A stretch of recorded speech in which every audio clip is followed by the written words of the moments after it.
120 seconds.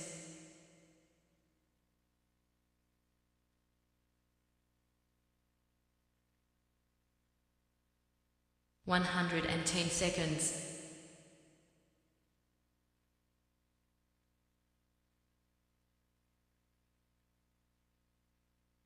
100 seconds.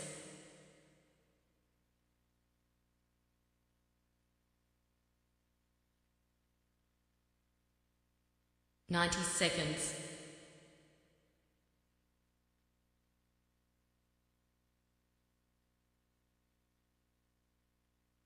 80 seconds.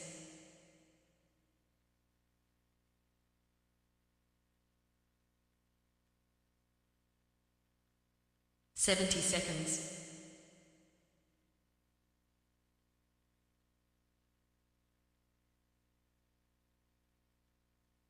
60 seconds.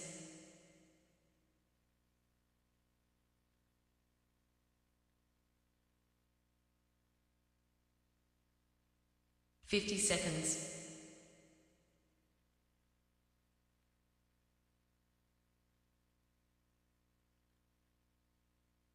40 seconds.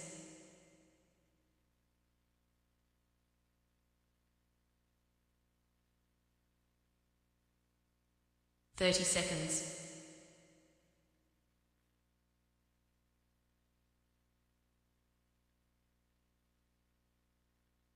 20 seconds.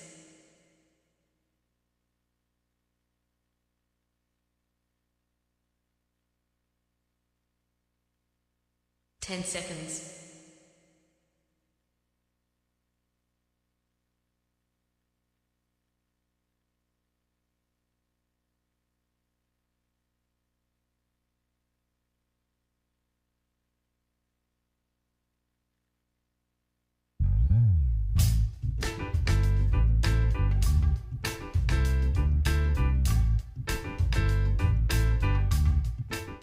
My name's J.C. McCauley. I'm Naisha McCauley, and you're watching AccessTV.org.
All right, my friends, once again, it's indeed time to get our talk on. Morning Talk with me, your host, J. Stan McCauley, along with the champions of talk. This morning's talk champion in the house, none other than Cacique. Has been a long time since I had an opportunity to kick it with him. What's up there, my friend? Morning, and to all our viewers and listeners. Yeah, it's been a couple weeks, Dan, and be honest with you, I missed it, man. And to my surprise, to my pleasant surprise, there's been people who stopped me in the street and asked me about the show, and even called. A couple of people called and say, "Hey, you guys haven't been on." So, yeah, we're back, guys. Let's get it in. We're back. A lot going on in the city since we've been gone. Plenty of stuff. Lots of action.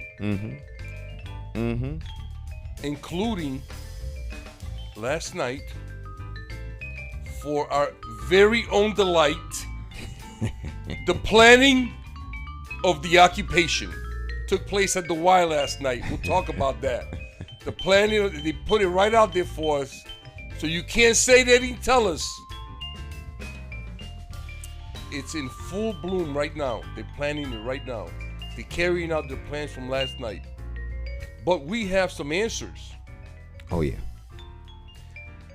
Oh, yeah. Oh, yeah. Oh, yeah. We're going to have a lot of fun this morning. Oh, my gosh. Jeez whiz. Yeah. We're going to have a lot of fun this morning. We have special guests joining us, the one and only man about town with a plan, master plan. Making news. I opened up my paper yesterday. Well, I don't open the paper because I get it online. Oh, okay. And so I open up the the current app. Top front page, above the fold, under the banner. It don't get no better than that. That's the top. That's the top. The only thing the higher, summit. The only thing higher than that is when they put a special bulletin above the banner. I never saw that before. Or an insert. They have the insert where they give you the insert, which really like it's over now. Yeah. Yeah. But yet, this morning we have the pleasure and the honor of having one of our great leaders in our community who's always held it down and has been a force against white supremacy and racism, and a brother that when you say his name, he stands for justice. Brother Cornell, the minister, Cornell Lewis. Welcome, brother. Thank you. I'd like to thank you and Stan for having me here today. I got up early to be here because I appreciate the opportunity to speak, and I have great respect for both of you. Thank you, brother. Thank you. So, Cornell, tell us a little bit about some of the stuff that you've been hearing from residents in the North End. In terms of, the crime and some of the things that are being proposed about it. Well, the people in the North End are somewhat disturbed about the crime, the shootings, and the killings. Absolutely. And they are looking for solutions. And I was asked by a young lady named Tracy Funny and some other people to help put a plan together to combat the crime and the violence, especially around the Barber Street Unity Plaza area. Okay. And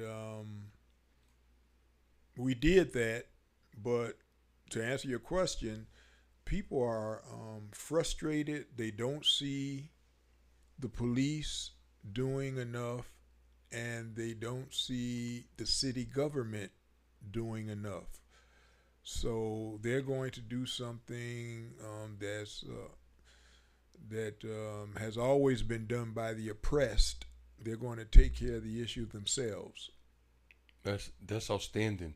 That's outstanding. So, Cornell, before we get into this, I want to back up a little bit and talk about that meeting that took place last night at the Y, because I attended for the first hour I was there, but the meeting didn't get going till about 6:20, and I left at 7.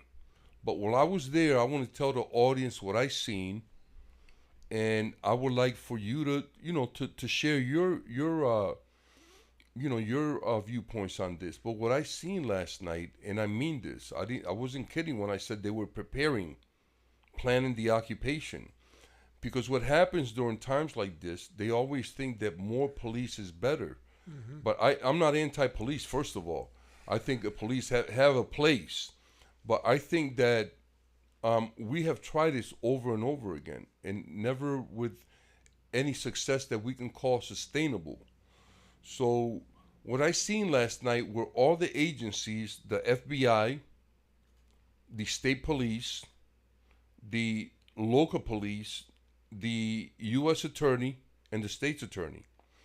And now, from recent articles in the newspaper and, watching the news and stuff, these are all agencies that are under fire for having a campaign of hate against our community.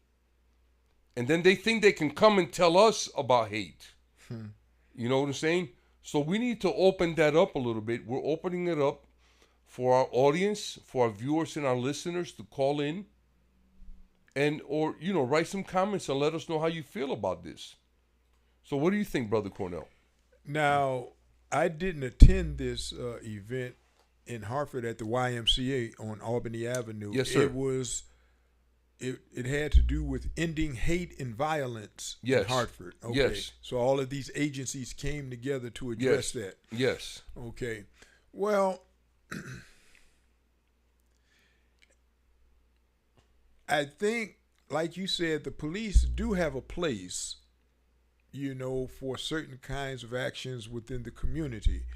But from a historical perspective, these agencies that you talk about have always been diametrically opposed in some way to people of color and the oppressed. And it has been proven by the Department of Justice and other agencies that white supremacists and domestic terrorists have infiltrated a lot of the agencies like the ATF, the FBI, and the police departments. So I have a I have a hesitancy sometimes about embracing plans from these types of organizations. But I wasn't there, but I know every time something happens in terms of violence or killing, they want to bring more agencies into the mix and flood the community with that, with those resources. But the communities explain to me that they have their own plan. And they asked me to help them put together a plan to address the crime and the violence on Barber Street. I think that the oppressed need to do things for themselves. That's what I believe. They've always done it. And whenever people arm themselves in some way against despots or tyrants or people who are oppressors, they make change. The police and these other agencies can only do so much. Yes. But the community can do things other than what these official agencies can do, and they know the landscape better than these agencies. Correct. So Correct. That's kind of like what I think about that. And when the people on Barber Street asked the Self-Defense Brigade to put something together, I said, well, listen, if you get the people and you organize it, we'll support you. And within an hour and a half, they put a plan together to do some things in the North End and around Unity Plaza to take care of the elements that are causing people so much pain and grief. So that's how I would answer that initially. That's an outstanding answer. My point in presenting it like that is that these are agencies that have had a campaign of terror against our communities, and then they hide and protect themselves. So I'm asking, what makes these agencies think that they're in any position to talk to the community about hate? The state police got over 200 officers implicated, including command staff, implicated in some scandal. Mm-hmm. The state attorney here, an African-American woman, is under fire by her white colleagues. Okay? And we know about Hartford, And so the legacy that Luke Bronin is leaving is this mess by not addressing the issue of Jason Thody earlier. People in Hartford don't believe we have strong leadership. That's why things are out of control. Mm-hmm. So, Brother Cornell, can you speak about that a little bit? The people up at Unity Plaza and around the Barber Street area and in the North End expressed to me some of what you just said. They do not believe that there's strong leadership in the police department or at City Hall. And they believe that is why this situation has gotten out of control. If you read the Hartford Courant yesterday, the comments in there from people of color living in Hartford stated they don't have a belief in the police or the administration of Luke Bronin, the mayor. I didn't say it. The community is saying that. The people have spoken, Cornell. Yeah. And so they feel like something else has to be done. And I agree with them. And so they want to institute legal armed self-defense patrols.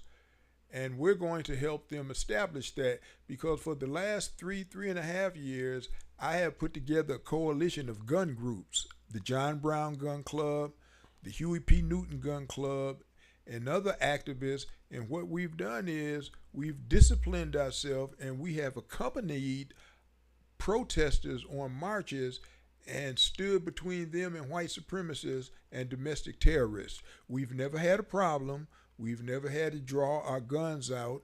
We've never had to do anything except let the elements know that if you do something, we're going to defend ourselves. People have seen that, and they recognize that something has been implemented by the community that works. Yes. And they want us to help them implement something like that in Hartford. Now, it may have to be modified, because when we go out and we're helping people during social protest marches, it's a different dynamic. But what's happening in Hartford is no different actually than what's happening when we go out on these marches. We have an enemy that is diametrically opposed to people of color that have been outside the community that don't look like us, and we recognize them. But what they do is consistent with the historical analysis of oppression. They go in the community, they make it weaker and worse than what it was. Now, that's the enemy without. The enemy within look like us. They share cultural history. The skin color may be the same, but what they're doing is no different than what the people on the outside do. Yes. So we need to address that also. Internalized racism, brother. Yeah, we need to address that also, and that's what the people ask us to do, because they have made a decision that what they're seeing us do outside in the suburbs and other places resonates and can be applied to Hartford. So we're going to try to help them work that out. So you mentioned the self-defense brigade. Can you share with our listeners and our viewers what the self-defense brigade is, and how that came about, Brother Cornell? The self-defense brigade came about a few years ago as a result of patrolling the community in Hartford. You was part of that. Yes. People like Francis Davila, Edwin Rosario, and other people helped put together a patrol in certain parts of Hartford to deal with the crime and the drugs. Yeah, we stayed overnight in some places. Yeah, we stayed overnight on Martha and Brook Street. We camped out on Garden Street in Vine. Vine and Albany. Vine and Albany, yes. Yeah, at the apartment complex. And so we put together something that would help the community, and it was quite successful. And from that, we started to see that self-help was important and that we could duplicate this in other places. And so fast forward a few years, the Self-Defense Brigade is now instituting patrols and other things, within the community and without, in the community to make it better. But we're using the same principle: discipline, leadership, and working as a single unit is what helps to mitigate some of these issues. That's outstanding. Cornell, so when do you all plan to start this? September the 2nd is when Tracy Funny and community members planned a rally in Hartford at Unity Plaza. Okay. Right after the rally, then they're going to have a spot picked out for us to patrol. And then we're going to get together with the community and figure out what spots they want us to patrol and when. If we do it in the daytime, that's one dynamic. If we do it at night, like you and I used to do, yes, and the other brothers, yes, or Martha and Brooks, then we got to have light and we got to have more people. Yes. Because it's a different situation. And it's very dangerous. It's very dangerous. And so the patrols, to answer your question, will take place right after the rally, and we'll see how it works. And let me just say this. For some time, people would not accept the concept of self-defense. They looked upon it as something that was not viable. But slowly but surely, we went out into the suburbs and other places, and people went with us on those marches and rallies, and they looked and they saw what we were doing. Now they have bought into it, and it is part of these marches and things, and patrols are part of the fabric of the activist community. We've had 2 legal armed marches in Hartford in the last 2 years down Albany Avenue. Legal gun owners, open carry, and people have accepted it. So now people have made that leap ideologically and theoretically and they're saying, you know what? This is something that might work. Let us embrace it. And that's what is meeting so much resistance in the community from the politicians, the power brokers, and the law enforcement because they want to keep control over the people and keep them, as my English teacher would say, in a somnolent state, a state of sleep. But now the people have started to awaken. Yes. And they're looking at what we're doing and they're saying, wait a minute, you tell us that this is not cool, but we see the results over here. Yes. So let us embrace it. And when they came to us and asked us, and you know me, I don't go anywhere unless I'm invited. Mm-hmm. When they asked us to come, that was a very defining and historical moment. The people woke up and they said, this is what we want to do, because all of that other stuff, the prayers, the marching, the vigils, the lighting the candles, that's not working. We need something that works. And let me just say this. As people of color, we are often called upon to ask other people for help. The police department, the Department of Justice. On Sunday, people even go to church and they look up in the sky and ask God to help us. For 500 years, and I've been trained as a theologian, for 500 years, black and brown people have been praying, looking for a deliverer. And the God of Abraham, Isaac, and Jacob has always been depicted in the scriptures as answering the prayers of the oppressed. Well, we've been praying and we've been asking for help, and I'm looking up in the sky. I don't see nobody. You may either have to find somebody else to pray to, or, well, I don't know. I don't know what to tell you, man. Well, I'm going to tell you plainly. If you're in a relationship and it ain't working, then you go elsewhere. Yes. Yes. And if the God that you're praying to has not delivered you from the mouth of the lion, like Daniel, you need to throw him in. We need to go somewhere else and embrace another God. And that's a whole nother discussion. Yes. So, Cornell, this whole thing about patrolling the community and things like that, that sounds like there's a large amount of risk. And I think that for me, I don't want y'all to come in like an occupying force either. So are members of the community going to be the ones who patrol, or are you bringing in people, or is it a mix? It's going to be a mix. Okay. The people that we're going to bring in to blend in with the community, yes, have been doing this for several years. Okay. They're battle tested.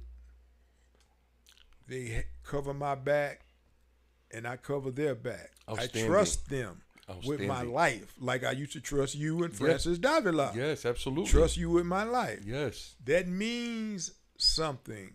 So we're going to bring in a mix of people that know what to do and people who are learning what to do. And so we're not coming in like an occupying force. Yes. We're coming in to respond to the needs and the requests of the people. And let me just say this. I saw on TV some people in the academic world and I heard people in the police union saying things like the theories of Cornell Lewis and the Self-Defense Brigade are fraught with danger. We don't want them to go off half-cocked, and do something foolish. Well, we've been facing white supremacy for 3.5 years, and we have not once acted out of character or done anything irrational. So we've had every right to. Oh yeah. Let's just be clear about that. Yeah, we have. And especially when the Proud Boys showed up about a year or so ago at the state capitol with that foolishness. But my point is this. It seems as if the government and the power brokers are trying to smear us as being people that might fly off the handle. Yeah. Or vigilantes. As one guy said, with a smirk on his face on TV, and we don't know what kind of training they've had, as if we are novices in this type of work. Yeah, they think they're the only ones that know about this. Yeah, and so we're not coming in like the Lone Ranger to save the day. We're coming in at the request of the community to work with the community, and it's going to be a blend.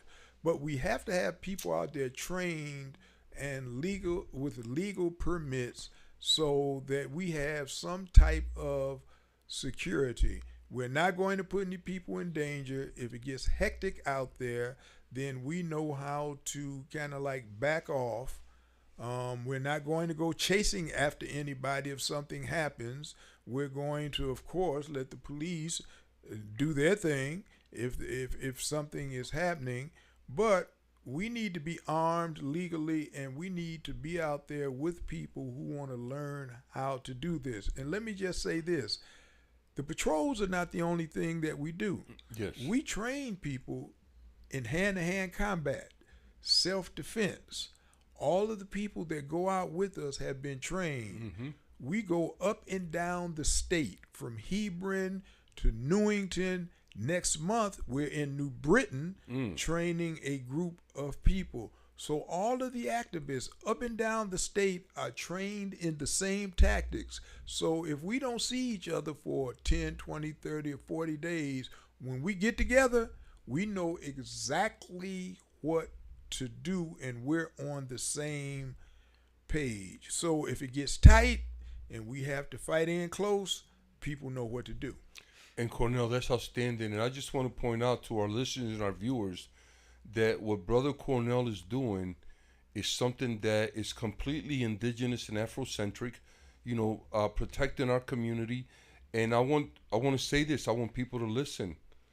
Brother Cornell and the Self-Defense Brigade are educating people in how to defend yourselves, your family, and your community.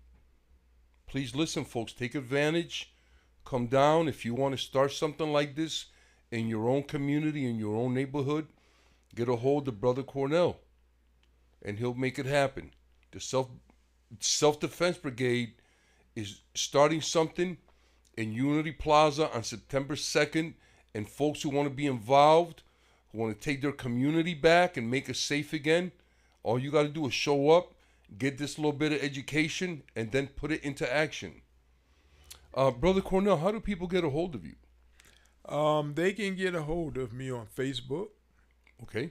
And we're very selective about who we deal with. Okay. Since the story came out in the Hartford Courant and we were on the media talking about our plans for September 2nd and these legal armed patrols, there have been a number of people that have contacted me that I don't know who they are and I don't know what their agenda is. So we're very selective about who we let in.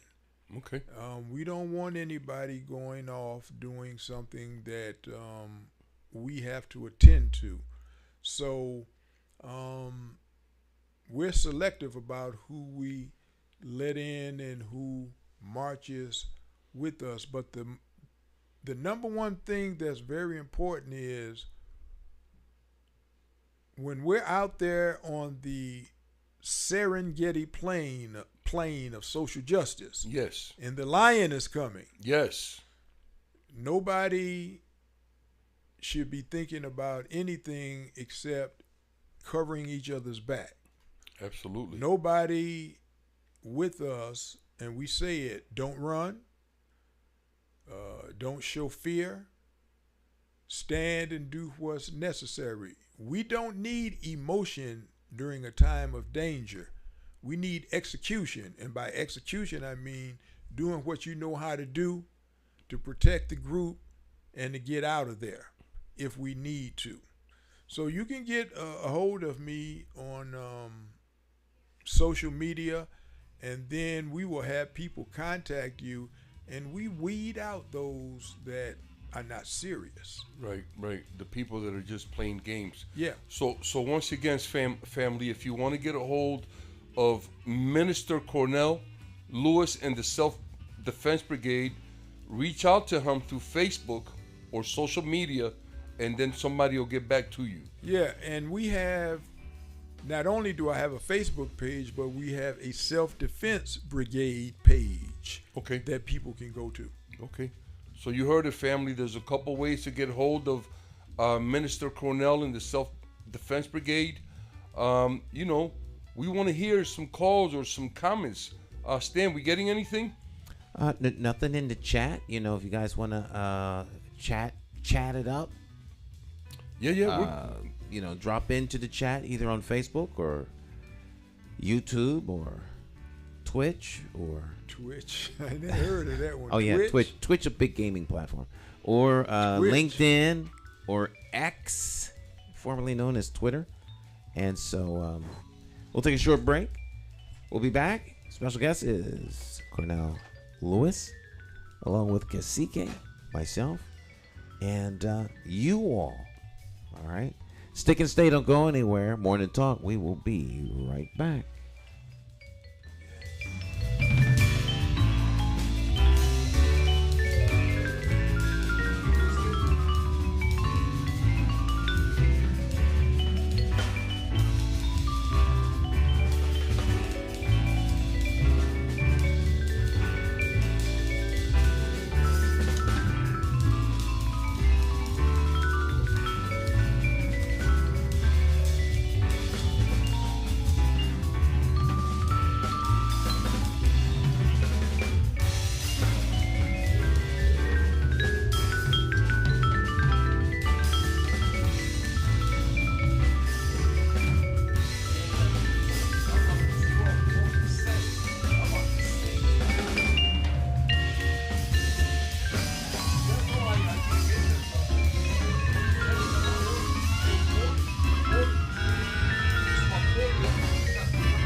What a comment.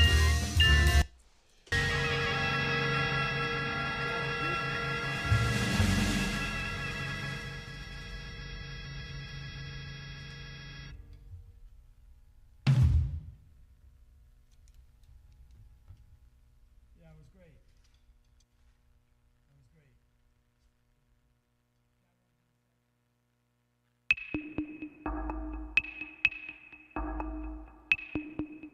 Every bad political decision is made by a politician elected to office. So if you think your vote doesn't matter, just remember this. There are people sitting with politicians in a back room making deals about your future, making policies about your children, making decisions about your neighborhood. To them, you are just a vote. You are not their cause. You are just a vote. Elections have consequences, and if you don't vote, you are actually voting to keep these people in power to work against you. Now more than ever, you need to make your vote count. It's time to clear the air and vote for a mayor that is unbought, unbossed, trusted, and accountable to you, the constituent. My name is J. Stan McCauley, and I am an independent thinker, and I approve this message. I'm asking you for your vote for mayor of the city of Hartford. For more information, visit McCauleyformayor.com. Have the courage to vote your conscience and vote for the name you trust and know. Vote J. Stan McCauley for mayor.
Hi. My name's J. Stan McCauley. I'm Naisha McCauley, and you're watching AccessTV.org.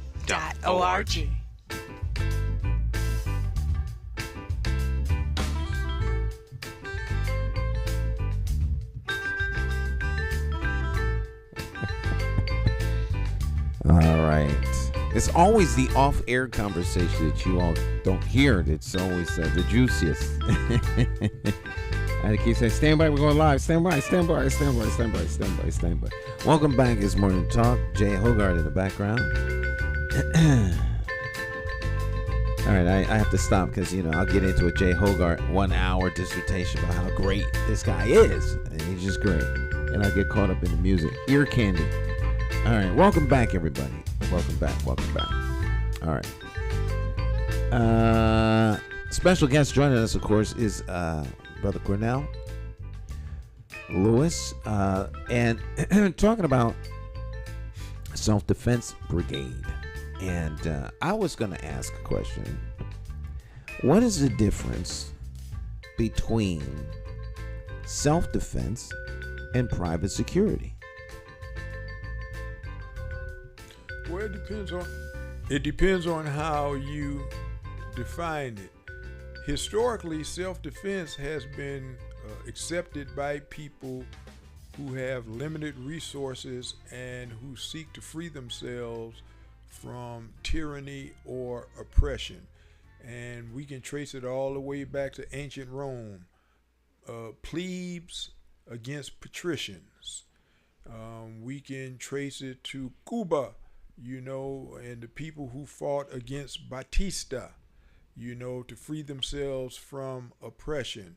If you want to go back and look at Jomo Kenyatta and the Mau Mau and other groups that fought against oppression, and of course slavery in this country, Herbert Aptheker, I think his name is, wrote a book, The History of Negro Slave Revolts, I think it is. And he documented people who were oppressed and enslaved forming self-defense in order to free themselves from oppression. Private, what did you call it? Security. Private security is something different. Private security is something that has been established to protect something that maybe somebody else owns. And I think it has very little to do with self-defense. Self-defense, to me, historically speaking, has a different connotation than private security. Private security means you got your Rolls Royce out there and you hire somebody to protect your car. That's private security. So now, what about quote unquote high value personnel? You know, so and so wants to, you know, like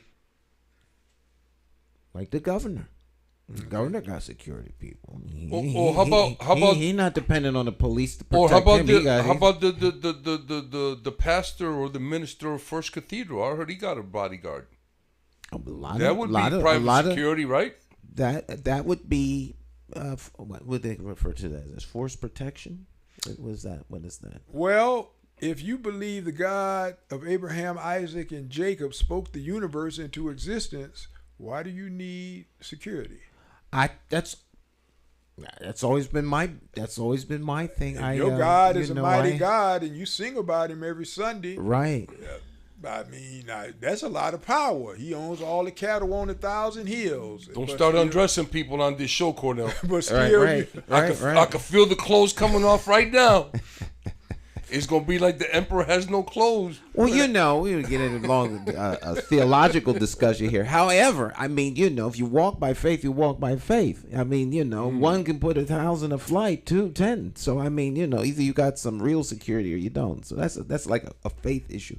But if you have people who hire someone to protect them, why can't the community engage a group of people to protect it? It would seem reasonable that this is the logical outcome of the system that is supposed to protect the community not doing so.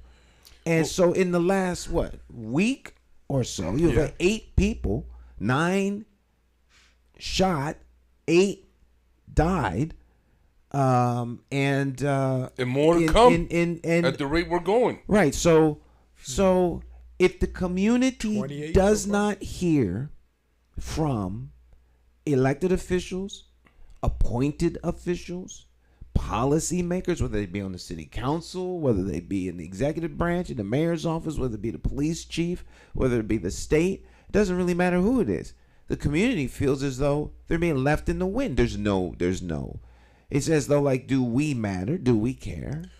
You know, do you care about us? So what? I mean, just if you were in a position of power making all these big time decisions, it would seem to me that if you don't get your act together, someone else is going to come in. Well, I think, Stan, I just want to make a quick comment here that the police and the government are going to oppose anything that makes it clear to the people that we really don't need them. Yes.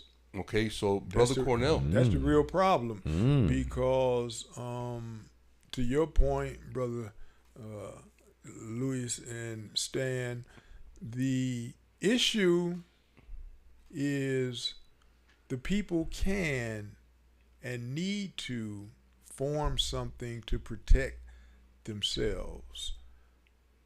They have the power to do it, and they need to do it. But see... And they have a right. Yeah, they're right. But to see, the song that's being played by the Pied Piper is this. You need to follow behind us in terms of gun control. You need to follow behind us and letting us shape the narrative. See, when other people shape your narrative, then they have control. And part of the angst that's coming out of the community, City Hall, state government, the police union, and some of these neck bone munching, chitlin sucking Negro leaders in our community. Get him, Cordell. That are hollering so loudly against this is because we're gonna need some names behind that too in a minute. Okay, people have decided to form their own agenda, and that's frightening because once you look outside of what somebody has prescribed for you, then you can make a determination on how you want to live and how you want to die, if necessary, independent of people in city, state, or local government. So that is the problem. We do have the ability and we have the resources to put something together like this to protect ourselves.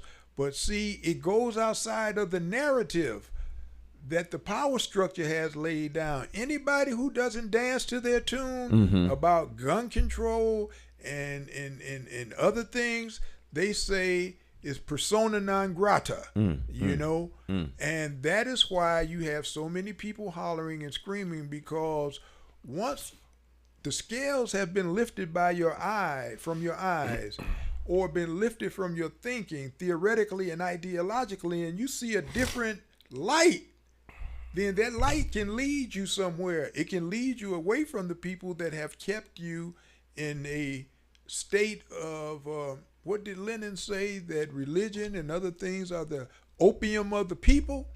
You know, once you throw off that opium, what other people are thinking, that ideological and theoretical opium, then they no longer have control. And there are people in this community, black and brown, that look like us, who make their living off of the power structure. They get their grants, they get their self-worth, their funding. They get called to all of these big events, and they stand there and they boviate and they dance and they whoop and they pray. And if people turn away from these people, then they don't have anywhere else to go. In the music industry, they call people like that Johnny One Note. Johnny One Note just know how to play one song. And if he can't play that, then he's lost. And some of these leaders that look like us, who are brown and black, they only know one note, the script that they've been given. And if people start playing different kinds of music, then they don't have any way of being fed or getting what they deem is necessary for them to exist. So they're part of the problem. So it's fair to say that, you know,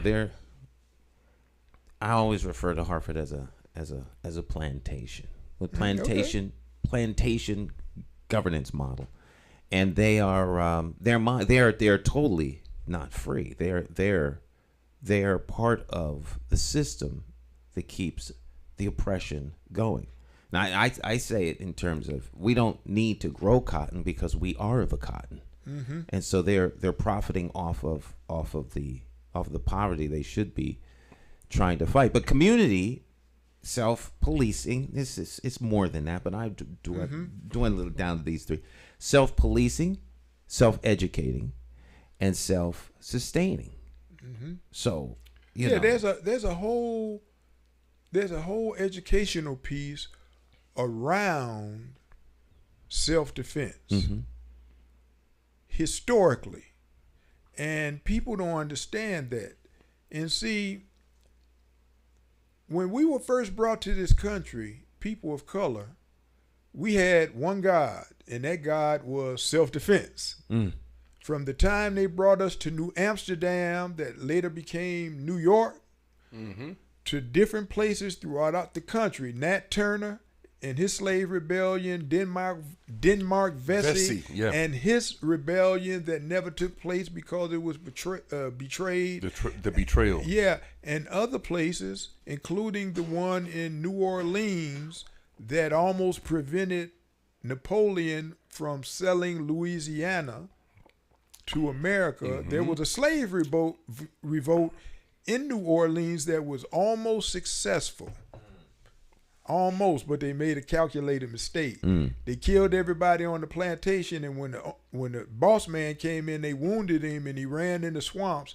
They didn't send nobody to finish him off. Mm-hmm. And he made it out and warned everybody else. But they would have taken these slaves to New Orleans and probably delayed the purchase, if it would have ever happened, of Louisiana to the United States. So self-defense is something that has a historical base. Our first God was self-defense. Later, as we became incorporated into America, we accepted a worldview of another God that taught us different things. But for the first 350 years or so, self-defense was our God. Now, people might have prayed and did other things, but the history of oppression in this country shows that we had a God. We've gotten away from the God of self-defense and accepted other gods based on what other people want us to do to help them keep their hegemony. And they throw the people that help them, that look like us, crumbs and say, you need to be grateful for that. So, brother, I just, wonderful comments, Cornell, but I just want to add that self-defense is an individual or community is written right in the Constitution of this country, right? They're called militias. You know what I'm saying? And people have the right to form militias to defend themselves against the government if necessary. It's written in the Constitution, right? So it's been happening all along. But there's something else that I want to mention that's higher than the law, and that's universal law. Okay. Right? And the law of our ability to protect ourselves, self-defense for survival, that trumps any law, any man-made law, right? That's the law of nature. You know, we have the right, right, universally to protect ourselves from anything or anyone who may want to harm us.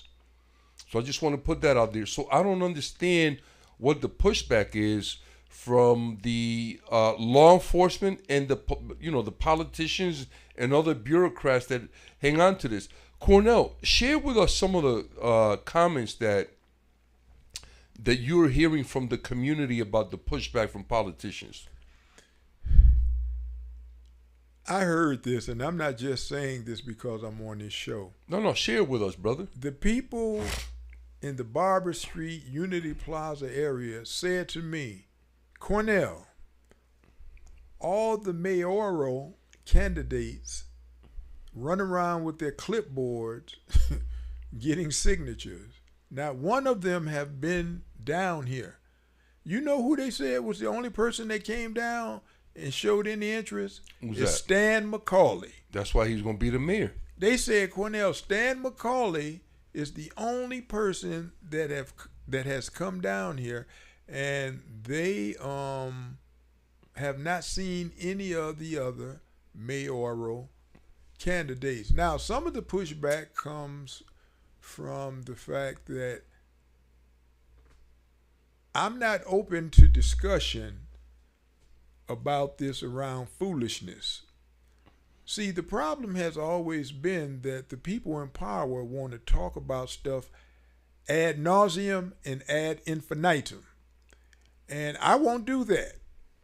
You know, I'll state what the agenda is. I'll say what we're going to do. And then I'm just going to do it whether you like it or not. So some of the pushback comes from the fact that I won't sit around and let people try to get cute linguistically and twist what I'm trying to say. Case in point. Mental wrestling. Yeah. Case in point. Somebody from the city council wanted to contact me and talk to me, and called a friend of mine and said, "Can I have Cornell's number?" And the person said no. And they said, "Why?" He said, "Because he's not going to entertain endless discussion, blah, blah, blah, blah, blah. He is trying to help the people." So some of the pushback comes from the fact that I'm not going to engage in those linguistic games that people want to play. Number two, I am a self-actualized person. Speak on it, brother. And I am what my English teacher would call a sentient human being. The philosopher Descartes said, "I think, therefore I am." Right. And so I'm not going to, as Shakespeare would say, suffer fools gladly. You know, I'm going to do what is necessary for the people and for myself, which is put forth an agenda. So a lot of the pushback comes from that. And the other piece of that is pushback comes from the fact that you have people who want to be seen as leaders. But if you help the people and it's sincere, you don't have to elevate yourself. The people will do it. Yes. They will elevate you. I agree. And your name will always be on their lips. And so we have some people who want to be seen as leaders, but they're not equipped to be leaders. Because in a war, some people lead and some people follow. And somebody has to give directions and orders, but everybody wants to be in the limelight. So that's why I'm getting some of the pushback. And lastly, I think the real reason, or the main reason I'm getting a lot of pushback is, I'll be quite honest, a lot of the people I encounter in the community who say they're leaders, I just don't respect them. I'm not going to say it, but when I look at them, I don't respect them because what they have allowed to be done to our people is criminal. So let's get down to the cases then. Let's name some of these people who are collaborators, supporters of white supremacy and racism. Can we name some of them? The one that comes to mind that people keep talking about, or not the only one, but there are people on the city council that I don't want to butcher their names. But the one we'll help you out. Okay. You say it. If we know who it is, we'll say it. I'll say it. I don't care. Okay. One of the people that in the organization that people keep talking about and is the NAACP of Hartford and Corey Beckett of the state of Connecticut. Is that his name? It was Corey Betts. Oh, Corey Betts. Yeah. Okay, he's the president. And Scott X. Esdale. Oh, yes, Scott from New Haven. Yeah. Now,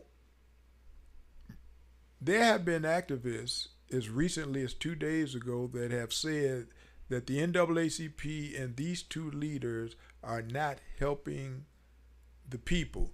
As a matter of fact, Tracy Funny put together a plan with community members about this September 2nd rally, went down the plaza and saw the NAACP there doing something, informed them that we were having a rally and invited them to come to the rally. Within 48 hours, the Hartford NAACP, with the blessing of the state NAACP, put together an event in the parking lot of Unity Plaza based on the idea and the concepts of Tracy Funny and the members of the community. They did not invite the community. They did not tell them they were going to do it. They took our talking points and put it in their agenda. They even have 3 time slots that they're going to be out there at Unity Plaza on Wednesday, And that came, Louis, from the stuff that we did. Right, back in the day. Back in the day that we put together, that I informed Tracy that she could do if she wanted to with her people. Yeah. And when she told them, within 48 hours, they were there in the parking lot with, quote, their agenda. So the NAACP is one group. And then stealing folks' ideas. It's called, if you want to be gentle, misappropriation. Yes. Of people's intellectual property. Yes. But as the brothers would say, the sucker done stole. Yes. That's what he did. He done stole it. And so that's one organization. The other one is Mothers United Against Violence. Now, I don't think it's all of these people that's involved in that. Just a couple. But the Reverend Henry Brown, you understand? He is one of the people, that seems to be against this rally. And he seems to be against armed security for self-defense. And the only thing I can think of is that the people have not invited him to this. They have not invited him to speak. They said they don't want him there. I didn't say this. So he seems to have his underwear in a bunch. Oh, boy. About this. And he's even, from what I understand, went to have a press conference to denounce it. Now I'm not saying anything behind his back that I haven't said to his face. I get that. You understand? So for him to come out and somehow or another try to denounce this, and the NAACP and Corey Betts and Scott X. Esdale, come out and try to subvert what the people are trying to do, is an abomination. That is why I don't respect people like that, and that's why I'm getting all of this pushback, because you cannot respect people who do this and undermine the wishes of the people who are suffering, while you lay back and get accolades and money, and in the case of Mothers United Against Violence, get a $300,000 grant or money from the city saying what a great job you're doing, and then you get what they call the big head, and you think you're more than what you are. No, you're just a cipher, a player in the agenda of the white establishment. You're tap dancing like Sammy Davis Jr. and Bojangles Robinson, and you're smiling like Sammy Sunshine and Buckwheat. Brother Cornell, I love it, man. So listen, I refer to some of these people as the the black person or brown person that they call when the natives are off the reservation. Who is that guy right now here? There was a time when my boy John Motley used to play that role quite well. I think there are several people that play that role. Let's hear some names. Come on. Because we need to expose them. I'm laughing because I'm happy that we're going to finally start exposing these people, and we want you out of our community. If you're collaborating with racists and white supremacists, pack your bags. Well, the church, the black church in Hartford, is culpable in this because in theological school in the New Testament, I read that Jesus was sitting in a synagogue with the disciples, and there was a demon in the synagogue. Either the disciples couldn't see the demon or didn't want to deal with the demon, and Jesus got rid of the demon. We have religious leaders who see demons in the community, but they don't want to do anything about it because either they're afraid or they are getting something from the evil influence. And so we have to talk about the black church being complicit in what's going on. And so there are people that have contacted me and they want to talk in the religious community about what we plan to do. But I'm not engaging in any kind of conversation. The only thing I'm going to say to these people and to the power structure is this. We have an agenda. We're going to implement the agenda. And if you're not okay with that, then my motto is we're going to ram it down your throat, the agenda, and make you like it. That's what's up. I like that a lot because we have to start getting rid of these collaborators. Now, here's a challenge. I don't know your names, and I don't need to know them. But the pastor or the minister of Phillips, First Cathedral, and all these other big churches, I don't know them, but I know there's plenty of them. Black and Spanish speaking. I'm challenging you right now. Have your Sunday service out in the street, in the community, in these hotspots. Let me hear you. Okay? In the community. I want First Cathedral. I want you to have your service Sunday right in the middle of Barber Street. Where a lot of that nonsense is and in any other place. There's plenty of churches, so pick a spot. Stop being cowards. You heard me. You're being cowards. Get involved. You get a lot of money from the community. Use your resources to help. Well, one of the things that I've noticed is this. Members of the church will say, I got to pray on it and wait on the Lord to give me a message. Well, I think that's a cop-out. Well, you just told everybody that they've been praying for 500 years. That is a big cop-out. Yeah, and so... They ain't get an answer yet. Yeah, and so you wait on the Lord, and that means you don't have to do anything.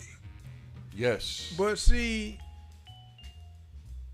if you read the scriptures correctly, then you see that Jesus was not only about talking, Jesus was about action. He was a man of action.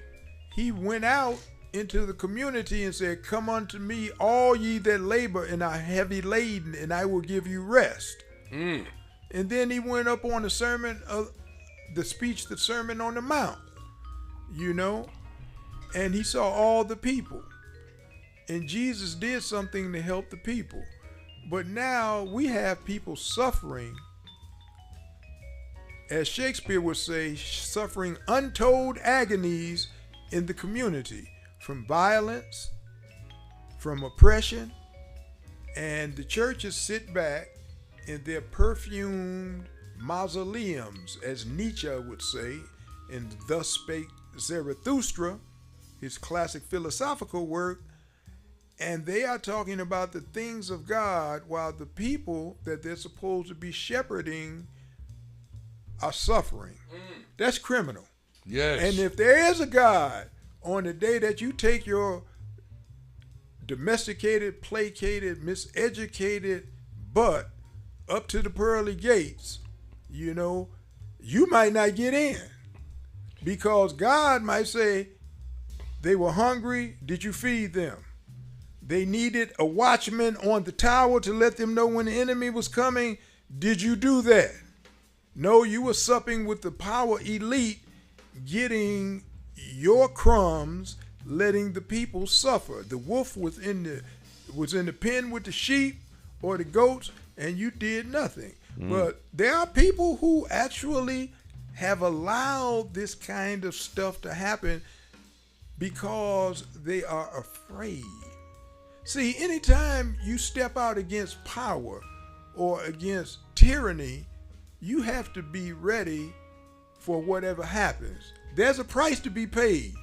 Nobody historically has stepped out against evil or tyranny and not paid a price. Job, your life, your name, your education, whatever. All of that can be taken. But if you're dedicated and you're sincere, then you will go out there and they say, like the Bible wrote, like it says in the Bible, though he slay me, yet will I trust in him. You don't want to do that. You want to do things that allow you to advocate from where it's safe, where you don't get dirty. You don't want to go down in the well, in the mud, like Jeremiah when they lowered him down there, because he stood in the temple and denounced the leaders. You see? No, you don't want to do that. So people don't want to pay that price. But historically, men and women who have gone out and other people against tyranny or oppression, they've always had to pay a price. But the end game is that the people are freed and you get rid of the tyranny. But see, these religious leaders don't want to do that. They want to have their cake and ice cream and eat it too. Meanwhile, back at the ranch, the people are suffering. And when they contact people like the Self-Defense Brigade, the John Brown Gun Club, and the Huey P. Newton Gun Club and say, help us, and we say, okay, then the religious leaders want to get angry about it and call me. Can we come together in prayer and supplication and have a cup of coffee? Hell no. Well, listen, respectfully to everybody, first of all, you and I can attest personally to that, because we have both been vilified and, yes, by the system, right? But here, I don't want to offend anybody, but to me, right now, at this very moment, it's still like a wonder to me how any black or brown person can talk about any European religion belief and be okay with it. They forgot about syncretism and all the things that happened and how that was the stuff that's happening today. Look at what happened to the, I said to Stan one time, if you're in any kind of religion that uses the Bible, you're under the umbrella of the Catholic Church. You may not like it, you may not agree with it, but if you go back historically, where did your religion come from? So a lot of that is, we really have to delve into that to really figure out, what is our next move in terms of how do we move spiritually, not religiously. How do we move spiritually to our next level, of evolvement, because right now is rough, man. We've been lied to about everything. We make decisions based on misinformation and untruths, and then we want to be okay with that. You know what I'm saying? So that's a lot of stuff, man, that has to be unpacked. But let's go back to... Well, yes, brother. So the music was a break cue, so... Okay. We just take a short break and be back. Okay. But I like your challenge, so I hope people take you up on... Oh, I want to see these churches challenge. Get involved, because they can do good. I think they can do good if they get involved, but not from a distance. That's like the white support. White people want to support us their own way, but when it gets hot, they want to, and that's what the church is doing. So hold these thoughts. We'll be right back. It's Morning Talk, and where we kick it. Don't go anywhere, my friends.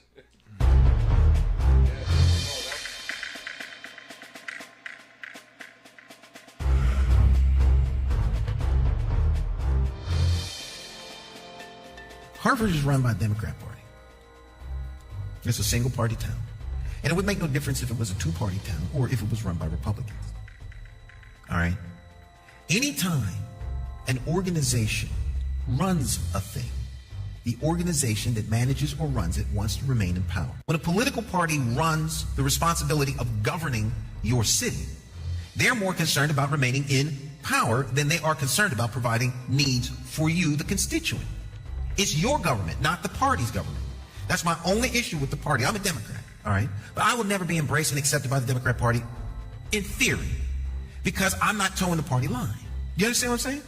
So the party needs someone to run for mayor.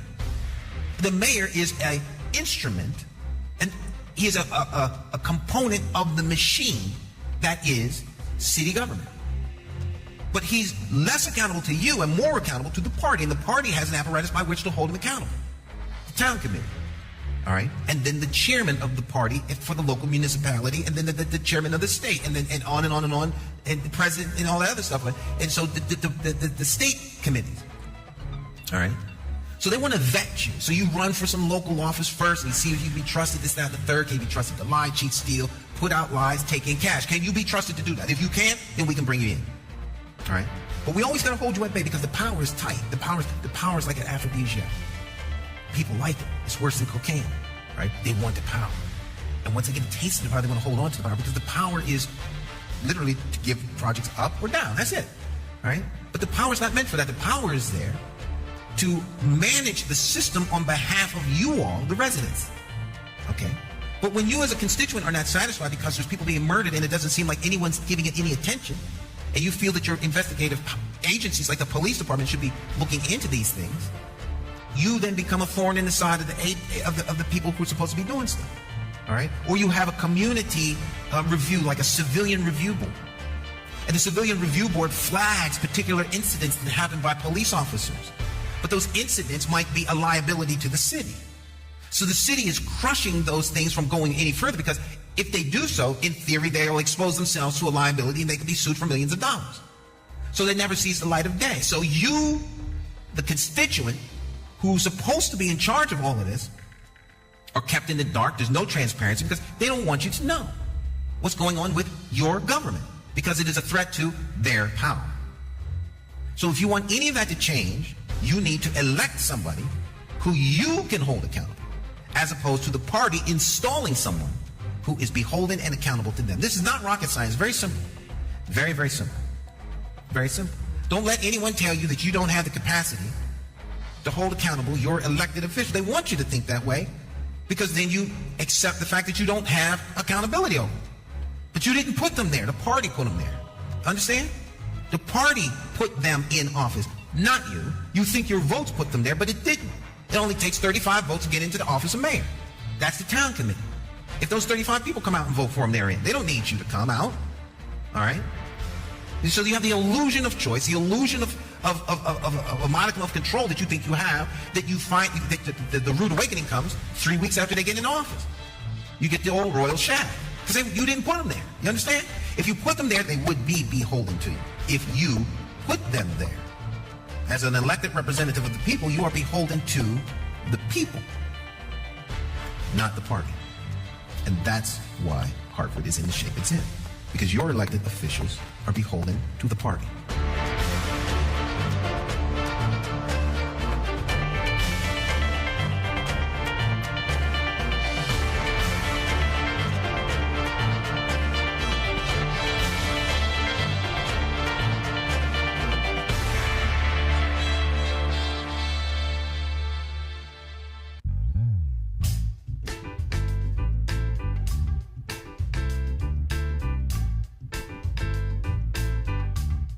Hi. My name's J.C. McCauley. I'm Naisha McCauley, and you're watching AccessTV.org.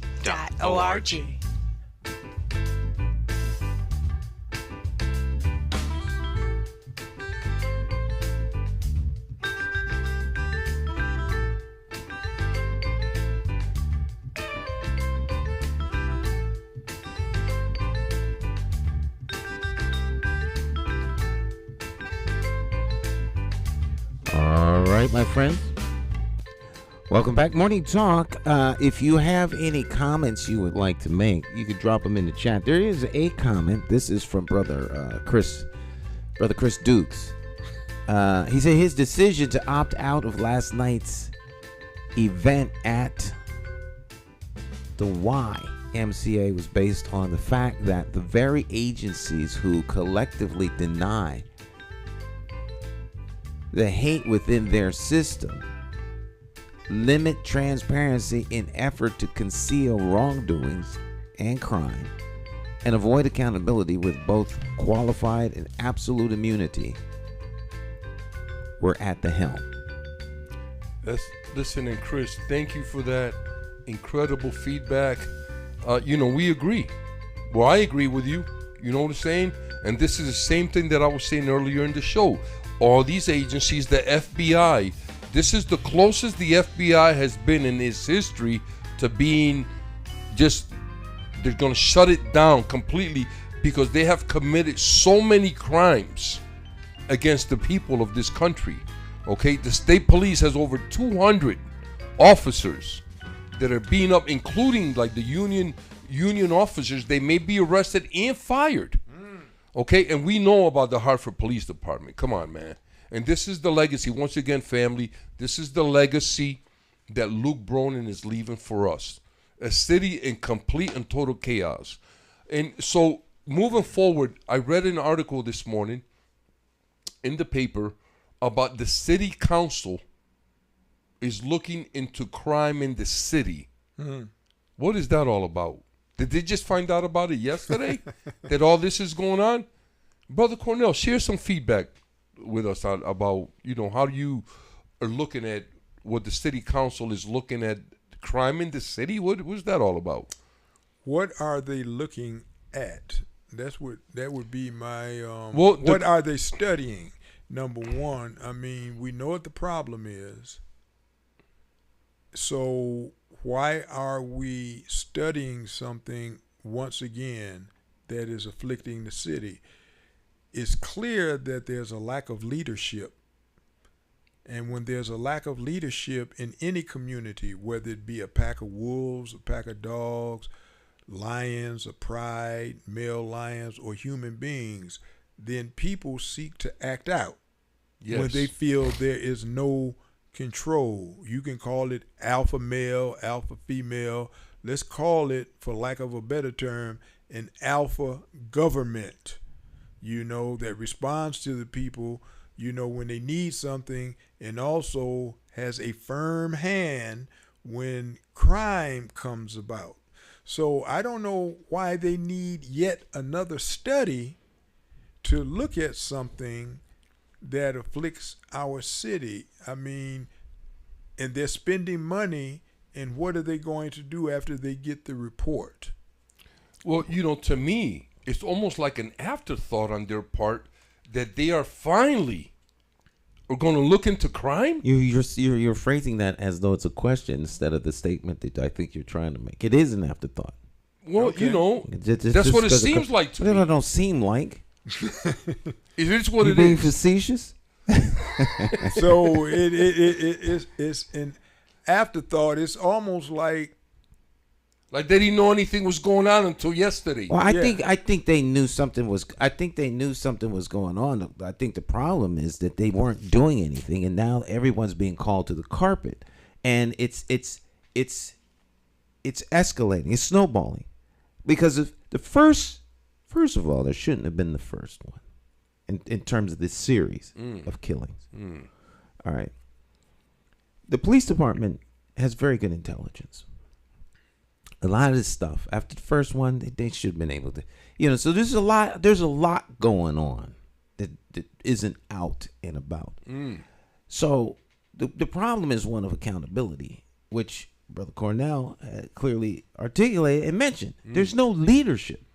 Yes, in Hartford. Period. There's just no leadership, because if there was leadership, stuff would be done. And bless city council people hearts, there's no leadership there.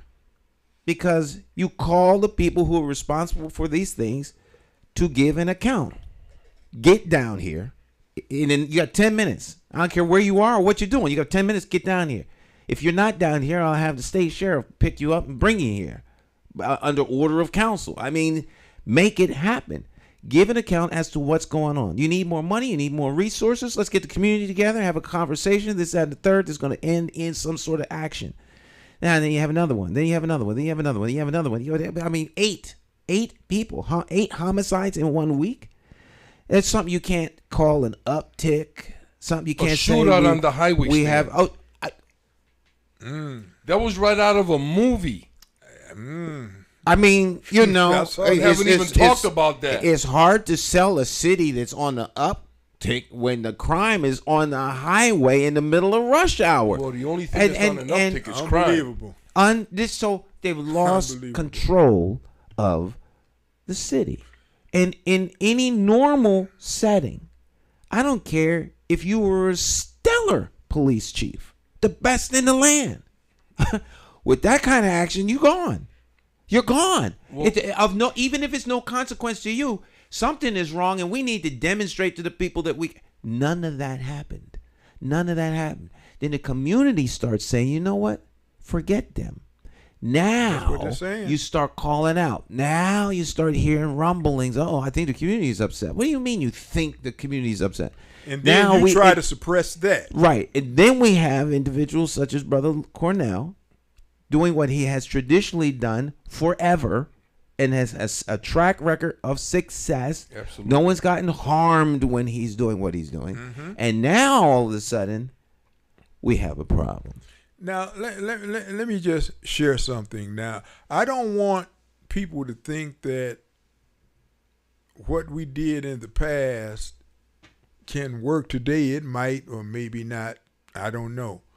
But let me just tell people what happened when Brother Lewis, myself, Francis Davila, Edwin Rosario, and the Independentistas and the other brothers and sisters got together. Here's what we did. We found out who the criminals were committing the crimes in the North End. We went to them and talked to them and say, we want you to stop doing this, disrespecting the women, doing this, making the apartment complexes not safe for the kids to come out in the hallway and play. And if you don't do this, here's what we're going to do. They thought we were joking until Big Louie and some other people and I ran up in them apartment buildings on Vine and Albany Avenue and ran them out of there into the waiting arms of the hospitality crew who took them around back and had a slight discussion. Praise the Lord. Now, I don't know what happened back there because I didn't go. So I can't speak on it. But I know we didn't have no trouble after that. Mm-hmm. We took video footage of the drug dealers, documented the criminals, what time they came and what time they departed doing their activities. I got together with Brother Carl Hardrick, Andrew Woods, Big Louie, and the other brothers and sisters, Francis Davila and them, and we said, here's what you're doing. Here's the evidence. If it doesn't stop, then we're going to release this. And if you stop it, then we'll have jobs for you or employment where you can make money and you won't starve. But rest assured, if you don't do this, here's what's going to happen. And we told the people who were running these crews, if you didn't have anything to do with it, we're going to blame you for it. Mm. And we laid out all the pictures, Stan, and the video. That's when the death threats started coming in. And they started threatening me. But guess what? Death threats, Stan. But guess what? It had an effect. Mm-hmm. Mm-hmm. The crime started to diminish. Dwindle, yes. Mm. And then we said, Louie and I and other people went out to the suburbs with an arrest record of white folk. They got arrested for buying drugs in our neighborhood. Drugs in Nelton Court, wet at the time. Mm. We went to Avon. We went to Greenwich. We went to Torrington. Yeah. What are you doing out here? It stopped the flow of white suburban traffic. It really did, Stan. I remember this was in the news. Into the city. Mm-hmm. Then we had urban, suburban dialogue forums out there. And I said, white folks in the suburbs have contributed to a criminal enterprise in Hartford, and so your fundio need to be up there on the marquee with ours. Right. Because we guilty, but you guilty too. Lo and behold, things started to happen. Now, they threatened me and all of that other stuff, but I kept doing what I was doing. But the point is, all of that had an effect. It was not conventional. Chris Morano, the state attorney at the time, said, Cornell, you can't do this. You got evidence. You got to give it to me. I said, I ain't got to give you nothing. We live in this community. We're going to do it our way. Mm-hmm. And we did it, and it helped the administration. I think Eddie Perez was in office at the time as mayor, and things seemed to decrease.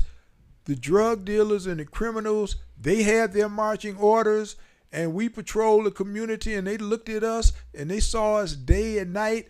And then we walked the kids to school of the very people that we were fighting. Mm-hmm. And they acknowledged the fact, we don't like you, but we didn't think you would walk our kids to school. Right. I say, we got a commitment. Mm-hmm. We don't like what you're doing, but we're going to take care of these kids. Right. It all changed the dynamic in Hartford. And see, that is what we did then. Will it be applicable now? I don't know. But the point is, we took bold, innovative steps outside of what is normally done, and it proved beneficial for 3 years.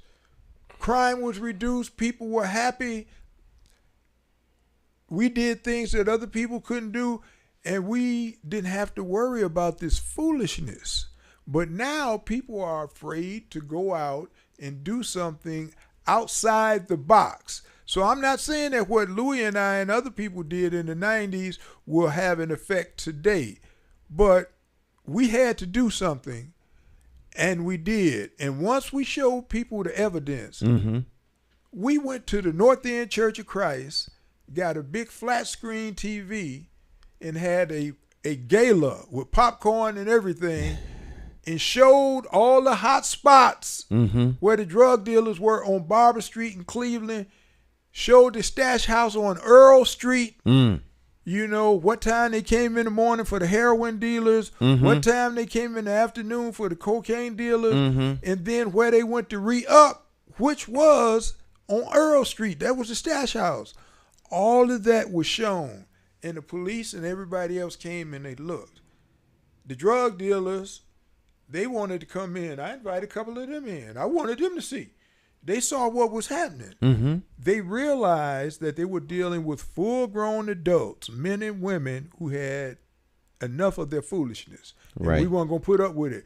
But the good part about it was, once we put the clamps on them, once we curb stomped them, we had jobs. And we put them into gainful employment, even though they had threatened us and all of that other stuff. So my point is, you can do it if you have the will and you have a plan and you have people who are dedicated and willing to make some kind of sacrifice.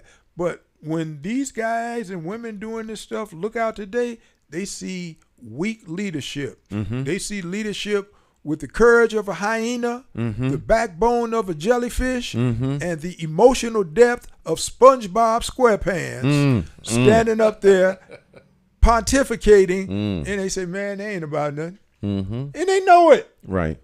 And that's the deal. You got to be really willing to do something to take back your community. Now, what that is, I'll leave that up to you, but I'm just talking about what we did that had an effect. A positive effect. A positive effect, and the people loved us. And we fed them, and after that, we had a food drive, and we fed people every week lunches on Albany and Vine Street, and then we delivered groceries to people every 2 weeks, you know, and people were grateful. So we had different components to go with what we were doing. It wasn't all the hammer. Right. And we told the guys, we love you, but we ain't putting up with that foolishness. Right. And once we get rid of that, you understand, and it will get you a job. But if you don't want to do it, you got to go. And we'll take care of your family while you doing your bit. And when you get out, we'll have something for you to do. And that's what we did.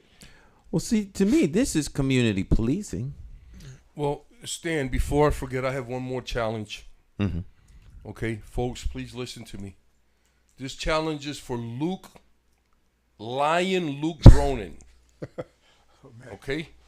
If you love our community, if you love Hartford, you will resign today. Okay? You have been an awful leader, and you have to accept that. It's not a terrible thing.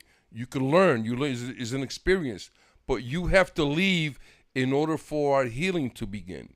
The sooner you leave and take all them other, you know, Jason Thody and all these other races with you, man. All right? That's a challenge. And that's from the community. Line Luke, if you love our city, you will resign today. All right. That's another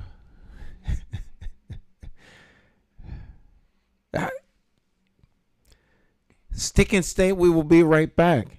It's Morning Talk. The challenge, the second challenge there. How do you define evil? Is evil the pedophile school administrator or taxation without representation? Is it the gatekeeping community leaders who sell out the very people they were elected to fight for? Or is evil the politician that puts out lies and takes in cash? However you may classify evil, having to choose the lesser of two evils still leaves you with evil. Nowhere does this rule apply more than during an election for mayor. Choosing a candidate who is the lesser of two evils still leaves you with evil. No wonder so many people don't vote. It's time for the constituents to flip the script and vote for a mayor you can trust. My name is J.C. McCauley. I am an independent thinker, and I approve this message. I'm asking you for your vote for mayor for the city of Hartford. I, like you, am an independent thinker. So let's sit down and talk about my path to victory and why my plan for Hartford will work. Stop listening to the uninformed evil interests that tell you I can't win. For more information, visit McCauleyformayor.com. Have the courage to vote your conscience. Vote for the name you trust and know. Vote McCauley for mayor.